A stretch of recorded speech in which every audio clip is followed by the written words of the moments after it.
এখন ঘৰতে যাতে দুটা তিনিটা চাকৰি নহয়, সেইকাৰণে যি পৰিয়ালত এটাও চাকৰি নাই তেনেকুৱা পৰিয়ালৰ সদস্যক আমি 10 নম্বৰ এক্সট্ৰা কৰি দিম। নমস্কাৰ বন্ধু বান্ধৱীসকল, আপোনালোকে সকলোৱে মুখ্যমন্ত্ৰী মহোদয়ৰ এই ঘোষণাটো শুনিলে। আপোনালোকে নিশ্চয় গম পায় যে অসম চৰকাৰে যি 1 লাখ চাকৰিৰ কথা কৈছিলে, ইতিমধ্যে প্ৰায় 1 লাখ চাকৰি সম্পূৰ্ণ হোৱাৰ পথত বা সম্পূৰ্ণ হৈছে। ইয়াৰ পিছত মুখ্যমন্ত্ৰী মহোদয়ে আকৌ নতুনকৈ 50,000 চাকৰি দিয়াৰ কথা তেখেতে কেইবাবাৰো ঘোষণা কৰিছে।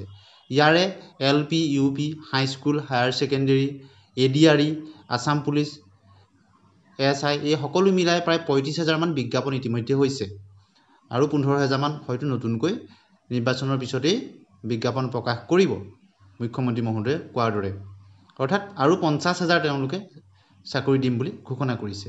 আৰু এই ক্ষেত্ৰত মুখ্যমন্ত্ৰী মহোদয়ৰ যিটো বক্তব্য আপোনালোকে শুনা পালে যে এখন ঘৰতেই দুটা তিনিটা চাকৰি পোৱাৰ সলনি প্ৰত্যেক ঘৰতে যাতে এটাকৈ চাকৰি পায়, তাৰ কাৰণে চাকৰি নথকা পৰিয়ালৰ সদস্যক 10 নম্বৰকৈ দিব। এইখিনিতে প্ৰশ্ন হয়, যিখিনি ইতিমধ্যে বিজ্ঞাপন হৈ গ'ল, LP হওক, UPৰ ক্ষেত্ৰতে হওক, high school, higher secondary, ADRE, Assam police এই সকলোবিলাকতে প্ৰায় 35,000 মান যিটো বিজ্ঞাপন হ'ল, ইয়াৰ ক্ষেত্ৰত এইটো প্ৰযোজ্য হ'বনে নহ'ব? মুখ্যমন্ত্ৰী মহোদয়ৰ মন্তব্যৰ পৰা এটা কথা স্পষ্ট, তেখেতে যি নেক্সট 50,000 চাকৰিৰ কথা কৈছে তাৰ মাজত এইখিনিও সোমাই আছে।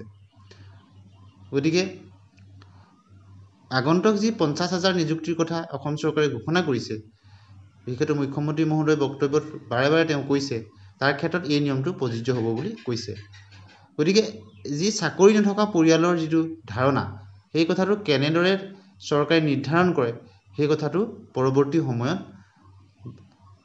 নিশ্চয় স্পষ্ট হৈ পৰিব। অসম চৰকাৰে এই সম্পৰ্কত প্ৰথমতেই হয়তো কেবিনেট সিদ্ধান্ত গ্ৰহণ কৰিব, তাৰপিছত তেওঁলোকে অফিচ মেমৰেণ্ডাম উলিয়াই গাইডলাইন উলিয়াব তেওঁলোকে, তাৰপিছতহে কথাখিনি স্পষ্ট হৈ পৰিব। গতিকে যিসকল প্ৰাৰ্থীয়ে আবেদন কৰিছে তেওঁলোকৰ মনত অনেক প্ৰশ্ন যে কেনেদৰে চাকৰি নথকাৰ ধাৰণাটো ধৰা হ'ব।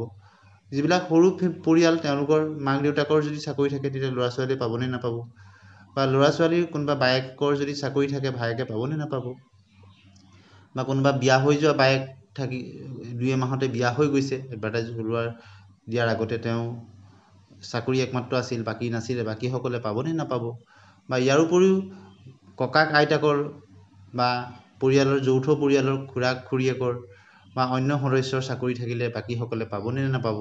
এই যিটো চাকৰি থকা পৰিয়ালৰ ধাৰণাটো চৰকাৰে পৰৱৰ্তী সময়ত তেওঁলোকে নিশ্চয় এখন গাইডলাইন উলিয়াব, তাৰপিছতহে কথাখিনি স্পষ্ট হৈ পৰিব। কিন্তু এটা কথা মুখ্যমন্ত্ৰী মহোদয়ৰ বক্তব্যৰ পৰা স্পষ্ট যে এইবাৰ যিসকল ছাত্ৰ ছাত্ৰী, বিশেষতঃ যাৰ ঘৰত এটাও চাকৰি নাই, তেওঁলোকক কিন্তু এই আগন্তুক যি 50,000 নিযুক্তি হ'ব তাত 10 নম্বৰ এক্সট্ৰাকৈ দিয়া হ'ব। এই কথাটো স্পষ্ট হৈ পৰিছে। নিশ্চয় চৰকাৰে পৰৱৰ্তী সময়ত তেওঁলোকে অফিচিয়েল মেমৰেণ্ডাম বা তেনেকুৱা নটিফিকেশ্যন তেওঁলোকে প্ৰকাশ কৰি এই কথাটো স্পষ্ট কৰি দিব প্ৰাৰ্থীসকলৰ মাজত। আৰু আমি যি বুজি পাইছোঁ যে যিখিনি বিজ্ঞাপন ইতিমধ্যে হৈছে বা আকৌ পৰৱৰ্তী সময়ত হ'ব, মুঠ 50,000 যি নিযুক্তি দিব, সেই 50,000 ক্ষেত্ৰত এই নতুন নিয়মটো প্ৰযোজ্য চৰকাৰে কৰিব, যিহেতু চৰকাৰে এটা কমিটমেণ্ট দিছে। গতিকে কেনেদৰে কৰে পৰৱৰ্তী সময়ত গাইডলাইন প্ৰকাশ পালে গম পোৱা যাব।